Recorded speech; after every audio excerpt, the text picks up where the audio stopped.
Jiménez López, buenas tardes. Buenas tardes. Estamos presentándolo por los amigos de Haití también, de los amigos de Haití, de las comunidades haitianas, la comunidad latina, y también somos Radio Taino. Estamos en internet y también en las redes sociales y difundimos todo lo que hacemos en diferentes canales. Es una gran prioridad para los camaradas de Haití entrevistarlo, porque ya hace casi 15 años que lo conocemos como un ser humano en diferentes actividades. Sabemos que usted, cuando lo conocimos, ya todavía era profesor activo en el Politécnico. Sí, así es. A nivel de maestría. Es una persona con una gran competencia, digamos, académica y también una gran coeficiencia intelectual. Y de repente lo conocemos como diputado, también como militante social, que digamos, y también una persona 2 veces diputado, y también ha tenido un papel destacado en lo que es la actividad solidaria, sobre todo con nuestro país, y hemos estado dando seguimientos con su posicionamiento respecto a los pueblos que están siendo muy irrespetados por los gobiernos de Estados Unidos más que nada, y usted siempre ha tenido una línea, digamos, desde que los conocemos fija. Y ahora, profe, estamos viéndolo en un espacio, muchos camiones, alguien que no está en México. ¿Qué es eso, profe? ¿Qué es la actividad que tiene usted ahorita? Bueno, ahorita soy director de la red de transporte de pasajeros de la Ciudad de México, pero me gustaría más recordar cuando, por invitación de ustedes, estuve en Haití. Si mal no recuerdo, fue en el año 2007. 2007, exacto. Visité Puerto Príncipe y algunas ciudades de allá de Haití. Y desde entonces surgió una relación de amistad, de solidaridad con el pueblo de Haití. En esto recordamos cuando vino alguna brigada de jóvenes de Haití, precisamente a recibir cursos de protección civil. Más tarde, cuando se vivió el problema del temblor, del terremoto, pues hubo una solidaridad amplia aquí de nuestra patria, de México. Hablamos con algunos sindicatos de aquí, de México, para que pudieran apoyar, colaborar solidariamente con el pueblo de Haití. Después vinieron alrededor de 500 haitianos con estatus de refugiados, y colaboramos también, pues, para que algunos se incorporaran en los cursos de las escuelas que tenemos en México, que dan capacitación técnico-industrial, en algunos con la alfabetización, en ese tiempo también para que pudieran trasladarse por la Ciudad de México en el metro, en las rutas de camiones precisamente del gobierno de la ciudad, y avanzamos al grado de llegar incluso a firmar un convenio, un memorándum de entendimiento entre la Ciudad de México y Puerto Príncipe. Esta situación quedó después, podríamos decir, congelada, pero ahora estamos también reinsistiendo hasta lograr también, entre otras cosas, el convenio de hermanamiento entre la Ciudad de México y Puerto Príncipe. Y no solamente eso, sino una amplia gama de cooperación, colaboración, intercambios de todo tipo, cultural, educativo, etcétera, ¿no?, con el pueblo de Haití. Nosotros valoramos mucho la existencia de este gran pueblo de Haití, porque fue el pueblo que dio ejemplo a todos los países de América Latina para iniciar y lograr su independencia. Haití, desde el año de 1806, 804. En el 804 inició este gran proceso de lograr su independencia, construir una patria independiente, y lógicamente pues ese fue un aliento también para los independentistas de América Latina. Sabemos también la colaboración solidaria que prestó el pueblo de Haití en ese tiempo a Simón Bolívar, el libertador de América. Y ahora pues nos da tristeza, pero también nos da coraje para colaborar de las distintas formas que podamos para que este pueblo hermano que inició la lucha de independencia en América Latina, el primer país de América Latina y del Caribe que logró su independencia, pues pueda lograr su segunda gran independencia, como todos los pueblos de América estamos luchando, la segunda y definitiva gran independencia. Queremos pueblos independientes, amantes de la paz, para generar una gran transformación que eleve al ser humano en todos los ámbitos de su vida intelectual, académica, deportiva, artística, cultural. Y en ese tenor el pueblo de Haití también ha dado muestras extraordinarias de una cultura muy superior y que han querido ocultar por distintos medios, sobre todo los grupos occidentales que ven con desprecio otro tipo de manifestaciones artístico-culturales que no sean las de los blancos o las del mundo occidental. Entonces, pues desde aquí enviamos un saludo fraternal, solidario al pueblo de Haití en su lucha por lograr, repito, su plena independencia y contribuir a lograr la paz en el planeta. Excelente, profe, excelente, porque vemos que sigue con la misma frescura y la verdad siempre hemos comentado, el profe Ramón es de la poca persona que conocemos que ha conocido varias etapas en su vida.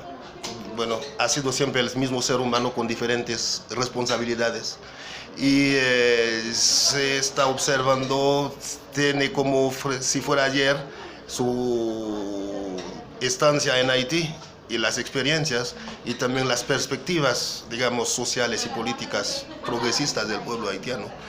Y por cierto, profe, hemos estado observando un cambio, qué bueno que sigue pensando cosas importantes para el pueblo haitiano, porque cabe resaltar que usted subió un punto de apoyo, o de acuerdo, perdón, cuando era diputado federal, de que se liberaran 300 becas para Haití.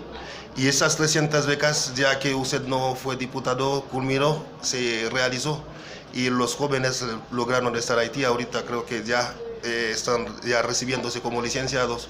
Y la verdad también falta que para que los amigos se están viendo, muchos de estos jóvenes que apoya usted aquí ya son profesionistas, ya son gente profesionales que andan en actividades muy importantes tanto en Haití, en México y en otros países del mundo, ya con un apoyo, con un empuje de un desastre.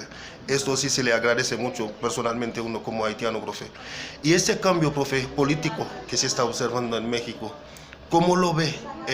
Bueno, de fuera se ve que México se está reposicionando con el poder moral que siempre ha tenido, con el pueblo solidario, progresista, amigo de América Latina, porque mucha gente progresista en América Latina, la verdad, México siempre ha sido el espacio donde tomamos el respiro, el descanso frente a la represión y la agresión, y personalmente uno siempre ha sentido cuando está aquí su apoyo y las varias ofensivas de la derecha de nuestro país, siempre mucha gente ha conseguido este apoyo con usted. ¿Y cómo ve, profe, su papel en este gobierno ahorita? Porque se ve que es un gobierno plurifacético, que tiene varios sectores representados y también en un proceso donde pues Chile tenía un gobierno progresista que ya ha habido un retroceso hacia la derecha. Brasil también con un gobierno progresista pues ya tiene el presidente en la cárcel. Y también Ecuador con el presidente, ay, se me olvidó su nombre. No, con Lenin ya ha sido, dio una vuelta 90 grados a la derecha. Bueno, es decir, la gente se reubica siempre, ¿no? ¿Y qué tanta posibilidad y qué tanta batalla, hasta qué nivel está la batalla aquí en México, profe, para que ese retroceso, digamos, de un gobierno alejado del pueblo no vuelva a suceder, digamos? Bueno, aquí en México estamos muy contentos porque realmente vuelve a renacer la esperanza de construir una patria independiente. Ha dicho el licenciado Andrés Manuel López Obrador, presidente de la República, que el neoliberalismo se acabó. Esa noche negra que vivimos durante más de 30 años, que fundamentalmente se caracterizó por la entrega de nuestros recursos naturales a las empresas transnacionales, por los salarios bajos, por una pobreza que se extendió hasta llegar al grado de tener 30 millones de mexicanos en pobreza alimentaria, es decir, que no comen 3 veces al día, reducir los incrementos de bienestar en nuestro pueblo, salarios totalmente precarizados. Ahora con el licenciado López Obrador se está viviendo un renacer en México, pero esto va ligado a un cambio geoestratégico, geopolítico, geomilitar a nivel mundial. Por ejemplo, Estados Unidos tenía la hegemonía militar y a partir del 30 de septiembre del 2015, que Rusia interviene militarmente en Siria a petición del gobierno sirio, gobierno legítimo de ese país y de acuerdo al derecho internacional, pues cambió la situación radicalmente, porque ya no es Estados Unidos, el imperialismo norteamericano, el que invade impunemente países, tira gobiernos, organiza golpes de Estado. Siria es un parteaguas en la historia mundial y ahí quedó, digamos, demostrado que ya la hegemonía militar del imperialismo norteamericano en el planeta, igual que el modelo neoliberal, ya está pasando a la historia. En el terreno económico y financiero también Estados Unidos ahora ya no es el que tiene el poder económico. En ese terreno, por ejemplo, China, en el terreno económico financiero, pues ahora va marcando la pauta y sobre todo con el proyecto extraordinario de la Ruta de la Seda en sus 3 vertientes, terrestre, marítima y por el Ártico, ya es una fuerza impresionante donde de manera autónoma, independiente, están participando en las pláticas preparatorias hasta 70 países de Asia, Europa y de África fundamentalmente. Ya es otro el panorama que estamos viviendo. Efectivamente, en América Latina ha habido un retroceso a la derecha en algunos países, en Argentina, en Chile, en Brasil, en Ecuador, en Perú ya de por sí, pero el ánimo libertario de los pueblos se enciende cada vez más y el triunfo del licenciado Andrés Manuel López Obrador en México también es una luz de esperanza, no solamente para los mexicanos, sino para todos los pueblos latinoamericanos y podríamos decir para todos los pueblos del mundo, porque como lo ha dicho el licenciado López Obrador, la política exterior de este gobierno se basa en la Constitución, en los principios básicos de no intervención en los asuntos internos de otros países, la autodeterminación de los pueblos, la solución pacífica por medio del diálogo y no de la confrontación y la guerra, de los conflictos que surgen entre los países, y algo en lo que él ha puesto mucho empeño es el tema de la cooperación para el desarrollo. Es decir, que si antes el gobierno norteamericano aprobaba $5,000 millones para el Plan Colombia o otro tanto o parecido para el Plan Mérida, etcétera, que esencialmente era para la compra de armamento, instrucción antiguerrillera, instrucción militar, etcétera, ahora esos recursos se puedan utilizar para generar empleos productivos. Va a ser un giro importante. Y yo creo que en ese tenor, este planteamiento que ha hecho el licenciado López Obrador puede ayudar también al cambio de concepción política en América Latina y a nivel planetario también, y pues al lado del esfuerzo de otros países, repito, de África, de Asia sobre todo, porque ahorita Asia, pues como que hacia Asia es el polo fundamental del desarrollo de una política a nivel mundial, sobre todo ahí están China, India, Rusia, ahora Turquía, Pakistán, Irán, etcétera, que se mueven de manera independiente, no bajo la subordinación como en el pasado lo hicieron del imperialismo norteamericano. Entonces pensamos que el triunfo en México de una nueva forma de gobierno es fundamental para contribuir a la paz mundial y a la lucha por la independencia a nivel planetario. En México, el gobierno del licenciado López Obrador está aplicando una política extraordinaria, es lo que él llama la cuarta gran transformación. En México hemos tenido 3 transformaciones. La primera fue la lucha por la independencia de México. Se inició en 1810, culminó esa fase de independencia en 1821. Los héroes nacionales más destacados pues fue sobre todo Hidalgo, el padre de la patria, pero también José María Morelos y Pavón. Él firmó la primer constitución, o técnicamente el primer decreto constitucional para la independencia de la América Mexicana. Avanzado, un documento muy avanzado, los sentimientos de la nación, donde recoge exactamente los sentimientos del pueblo por lograr su independencia. Luego vino una segunda gran transformación, el periodo que aquí llamamos de reforma, que incluyó la elaboración de alrededor de más de 200 leyes. Uno de los temas principales fue la separación del Estado y la Iglesia, que encabezó Benito Juárez, un gran presidente de nuestra patria, el mejor presidente que ha tenido México en ese momento. También logramos con Benito Juárez derrotar la intervención francesa. O sea, el ejército mexicano y el pueblo derrotaron al principal ejército imperial de ese tiempo, que era el ejército francés, lo cual es un gran orgullo para México. Por eso en el hemiciclo a Juárez queda una frase inmortal que se conoce en todo el mundo, que dice: entre los individuos como entre las naciones, el respeto al derecho ajeno es la paz. Y ahorita es la lucha también, la paz, evitar en este momento que se abran nuevos focos de tensión, nuevos focos de guerra, como quieren los norteamericanos, por ejemplo, en Venezuela. Y aquí hay una gran fuerza que se une para luchar por la paz.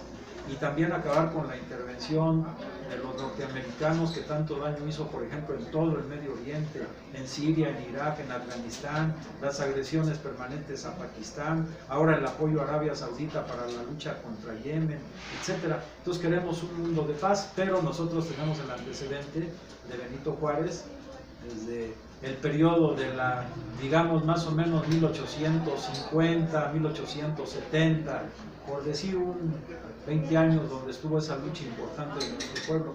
Esa fue la segunda gran transformación.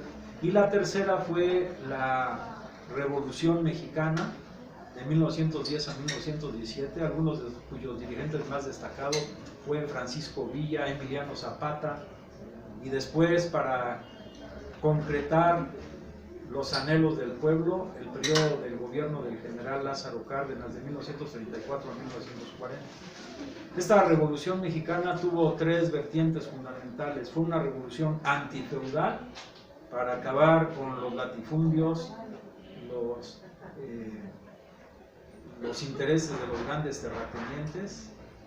Otra vertiente fue la lucha antiimperialista, que hay que decirlo con mucha claridad, porque en ese tiempo obreros norteamericanos que hacían el mismo trabajo que obreros mexicanos ganaban más simplemente por ser extranjeros, por ejemplo. Pero además, pues el grueso de las grandes empresas estaba en manos extranjeras: electricidad, minas, telégrafos, teléfonos, petróleo, etc. Fue una lucha por recuperar nuestros recursos naturales. Y la otra vertiente fue que fue una revolución democrática, es decir, fue una revolución antifeudal, antiimperialista y democrática. Estos 3 grandes movimientos transformadores en el país se llevaron a cabo por la vía armada, pero ahora es una fortuna para nuestro pueblo contar con un gran dirigente como López Obrador, que está iniciando una nueva gran transformación de la magnitud de las anteriores 3, pero ahora ha sido por la vía pacífica. Tuvimos que soportar 2 fraudes electorales previos al propio licenciado López Obrador, pero ahora, con la unidad de la mayor parte del pueblo de México, logramos en las urnas tener una votación de más de 30 millones. O sea, es algo importantísimo para hacer e iniciar este gran cambio transformador. ¿En qué consiste el cambio? ¿Pueden cerrar tantito? ¿En qué consiste el cambio? Pues el cambio consiste en que vamos a acabar con este régimen oligárquico, neoliberal y profundamente corrupto. Otra vez son las tres vertientes ahora en este periodo de la lucha. Ya no queremos, como lo ha dicho el licenciado López Obrador, más régimen neoliberal que solamente favoreció a una minoría, a la oligarquía nacional y a la oligarquía internacional. Ya no queremos tampoco esta corrupción galopante que se desató en el periodo neoliberal, y también ya no queremos que una minoría, la oligarquía, sea la que esté definiendo el futuro de nuestra patria. Hoy estamos en la posibilidad de lograr un régimen nuevo, es un cambio de régimen profundo. Ya no neoliberalismo, ya no corrupción, ya no oligarquía. Entonces, la contraparte es un régimen democrático, un régimen profundamente nacionalista, basado en los preceptos que establece la Constitución de 1917, que quiero resaltar. 1917, cuando se aprobó la Constitución el 5 de febrero, debemos decir que esta Constitución de México, y nos sentimos muy orgullosos, fue en ese momento la Constitución más avanzada de todo el planeta, más que la de Estados Unidos, Inglaterra, Alemania, y hoy todavía superior a ellas, porque estableció por primera vez de manera muy clara a nivel constitucional en el planeta los derechos sociales, no solo los derechos individuales. El artículo 27 constitucional estableció, como hoy esos neoliberales no lo pudieron cambiar, dice: el propietario originario de las aguas, río, suelo, subsuelo, comprendidos en los límites del territorio nacional, es la nación mexicana. El propietario originario es la nación mexicana, que puede dar en concesión a los particulares. No lo dice la Constitución de Estados Unidos, ni de Inglaterra, ni Francia, ni Alemania, ni de los países occidentales más avanzados. Es un aporte al derecho internacional de México. Luego vino la Constitución rusa, ya es también avanzada, en el sentido que es una constitución más que de Rusia, de la Unión Soviética, pues ya con un nuevo sistema que es el sistema socialista. Pero varios preceptos que se establecieron hace más de 100 años en nuestra Constitución siguen siendo válidos, sobre todo los preceptos del nacionalismo, del amor a la patria. Por ejemplo, el artículo 3 de nuestra Constitución dice: la educación que imparte el Estado fomentará en el educando el amor a la patria, el sentido de solidaridad, y será democrática, entendida la democracia no solo como un régimen jurídico y político, sino como un sistema donde se permite elevar sistemáticamente el nivel de vida de nuestro pueblo. Esa es la democracia en el sentido más profundo. No es la democracia de votar cada 3 o cada 6 años y dejar que el gobierno haga lo que quiera, y como generalmente hay manipulación, pues el gobierno en general se pone al servicio de los intereses del gran capital. No, aquí democracia es un gobierno del pueblo, para el pueblo, ejercido por el pueblo, y como dice el artículo 3 constitucional, la democracia la entendemos como un mecanismo que permite elevar sistemáticamente el nivel de vida de nuestro pueblo, material y espiritualmente. Entonces ahora iniciamos esta cuarta gran transformación, repito, demoliendo los pilares neoliberales, oligárquicos y de la corrupción. Y nos da mucho gusto porque hay mucha energía, mucho entusiasmo en el pueblo de México. Es un pueblo que ha luchado, ha sufrido mucho, pero ahora, igual que para el mundo, se abre una nueva era que nosotros la caracterizamos como la era de la paz y la independencia mundial. Que cada pueblo decida por sí mismo su destino, sin interferencias externas. El profe, gracias por su explicación tan profunda, tan sistemática del fenómeno que está produciendo en México. Otro punto que preocupa a muchos sectores de la América Latina, precisamente en mi país, Haití, en la comunidad lo que se llama la diáspora, porque sabe que mucho de la inteligencia intelectual de Haití ahora se encuentra en centros como Francia, Estados Unidos, Canadá. Por lo mismo, la misma lucha política, la corrupción también que tiene aislado a ciertos sectores interesantes del país. Hemos notado una agresividad últimamente del gobierno de Donald Trump, y hasta ahorita dice que va a mandar militares armados en la frontera. Y el presidente de México se ha caracterizado siempre, y lo ha dicho, que por el respeto de lo que es como representante de todos los mexicanos, no va a declarar ninguna hostilidad al gobierno norteamericano. Y también otro punto muy importante que notamos, el gobierno de que usted hace parte ahorita tiene muchos doctores, muchos maestros, mucha gente preparada. Y también hemos notado una diferencia clara en comparación a nuestro país, y aquí los funcionarios tienen una vida más normal, es decir, no le cuestan mucho al pueblo últimamente, es decir, se ha bajado mucho en términos de operativos. Y se ha visto también que hemos estado constatando ahorita un trabajo que ustedes llaman tequio. ¿Cómo nos puede tequio? Sí, pues hace poquito nosotros venimos de un proceso con el Pablo, también del trabajo del tequio, donde se ve todos los funcionarios bajan en la calle a meterle la mano, a hacer el trabajo de la ciudadanía a nivel de trabajo voluntario. Creo que es algo que también tuvo mucho éxito en Cuba. Yo veo que ustedes lo van promoviendo, y usted desde antes siempre lo veía con el tequio, se mantiene firme esta línea. ¿Hasta dónde piensan llegar, profe, con este fenómeno? Y también cómo ve la postura de Estados Unidos ahorita con un gobierno no corrupto, un gobierno que está trabajando, que no le cuesta mucho a la sociedad. Y ¿por qué tanta agresividad, profe, contra México? Bueno, el gobierno de México últimamente de parte del presidente de Estados Unidos. Bueno, por ejemplo, en Cuba se hacían los sábados rojos. Los sábados, exacto. El Che Guevara era uno de los principales impulsores. Cuando se fundó la Unión Soviética también eran los sábados rojos, con Lenin, por ejemplo. En el caso de Corea del Norte, con Kim Il-sung, pues es resolver los problemas en el terreno, en el campo, no en el escritorio. En el caso de México, desde antes de la llegada de los españoles, los grupos autóctonos trabajaban colectivamente. Entonces ellos hacían un trabajo colectivo, comunitario, pero además gratuito, es el tequio. Entonces nosotros aquí en México ya incluso desde tiempos ancestrales tenemos esa costumbre, pero en el periodo neoliberal esos valores, esas formas de interactuar fueron echadas a un lado.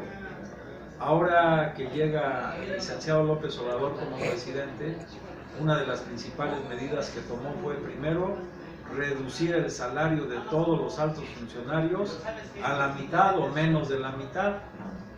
O sea, ningún funcionario del gobierno federal, del Poder Ejecutivo, puede ganar más que el presidente de la República. Pero además el presidente se redujo su salario a más de la mitad de lo que ganaba el anterior presidente del periodo neoliberal. ¿Pueden cerrarle, por favor? Entonces, ese es un tema. Otro es que había un avión que utilizaba el presidente anterior que costaba tal vez 8,000 millones de pesos, perdón.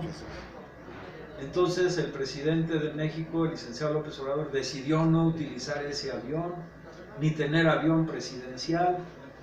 Él viaja en avión comercial. Ese avión se va a vender y el dinero que se recupere de la venta de ese avión se va a entregar a las arcas nacionales.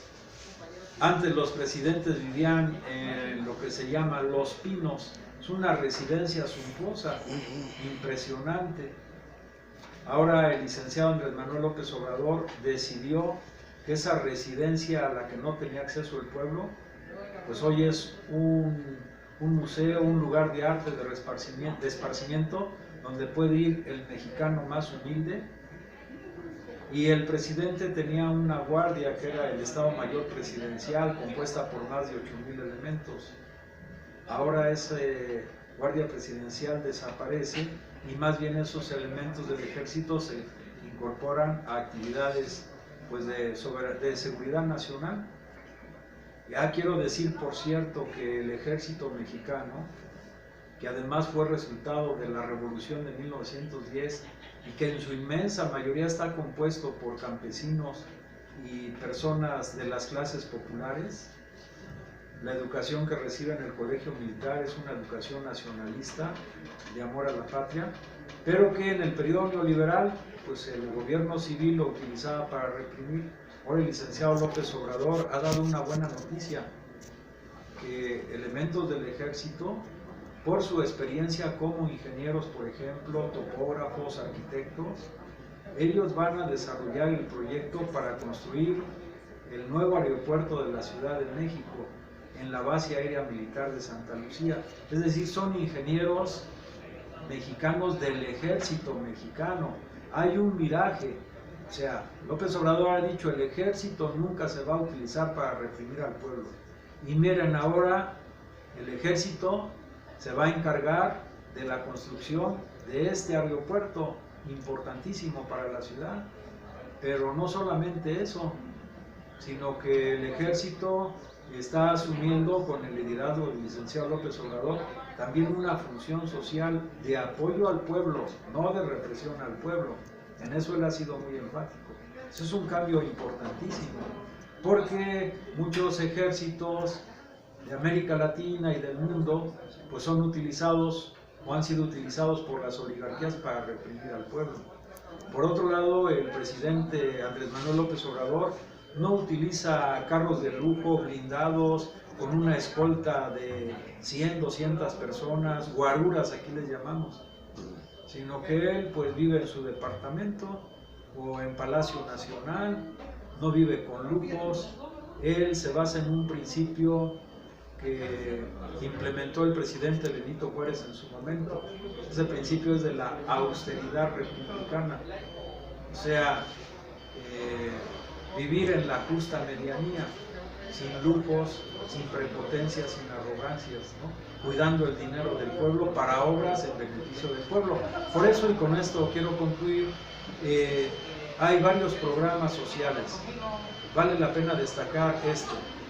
Hay un programa que se llama Jóvenes Construyendo el Futuro de México.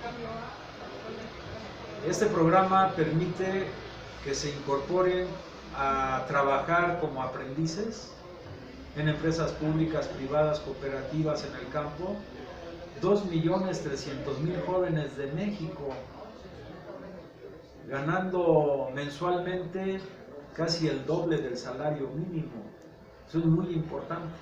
Pero además se han instituido 300.000 becas para jóvenes que quieran seguir estudiando en la universidad, cada una de ellas de 2.400 pesos mensuales. O sea, eso nunca se había visto en el país, 300.000 becas. Pero además todos los jóvenes que están estudiando en escuelas públicas de nivel medio superior, todos sin excepción, tienen una beca que puede ser de 800 pesos mensuales. Son 2.300.000 jóvenes con empleo, 300.000 con becas, y son pues más de 1 millón y fracción de jóvenes que están estudiando el nivel medio superior en escuelas públicas con becas. Y por otro lado, también es impresionante porque más de 8 millones de adultos mayores están recibiendo ya un apoyo mensual como pensión, aún los que tienen su pensión de instituciones como el ISSSTE o el Seguro Social. O sea, es un apoyo extraordinario. Pero además en el campo, por ejemplo, en el sureste de México, en Chiapas, hay un programa que consiste en sembrar 1 millón de hectáreas. Entonces, los campesinos que se incorporen a sembrar en este programa van a recibir un salario de 5,000 pesos mensuales. O sea, 5,000 pesos mensuales es casi 3 veces el salario mínimo. Yo es trabajo en el campo. Entonces, si de una familia campesina se incorpora 2 miembros de la familia, esa familia va a recibir 10,000 pesos al mes. Si son 3 miembros, son 15,000 pesos, cosa que era insólito. Y además que el costo de vida en el campo no es tan caro como en la ciudad. Como en la ciudad. Entonces se va a apoyar al campo de tal manera que si este periodo neoliberal se descuidó al campo, y México actualmente está importando más del 50% del maíz que consumimos, más del 40% del frijol que consumimos, más del 80% del arroz. Entonces la política de apoyo al campo es para que logremos la autosuficiencia alimentaria, que aquí México, que es, digamos, el origen del maíz, pues volvamos a ser autosuficientes en la producción de maíz. Es autosuficiencia alimentaria, esa es, digamos, la línea que ha marcado el licenciado Andrés Manuel López Obrador, y la generación de estos empleos es altamente significativo. Por otro lado, se van a crear una zona que va a unir un tren rápido que va a transportar contenedores, que va a unir el Golfo de México con el Océano Pacífico, y se va a crear ahí toda una zona de desarrollo industrial, agropecuario, con empresas de servicios, etcétera, aparte del tren rápido, lo que va a multiplicar el desarrollo económico de esa región. Lo importante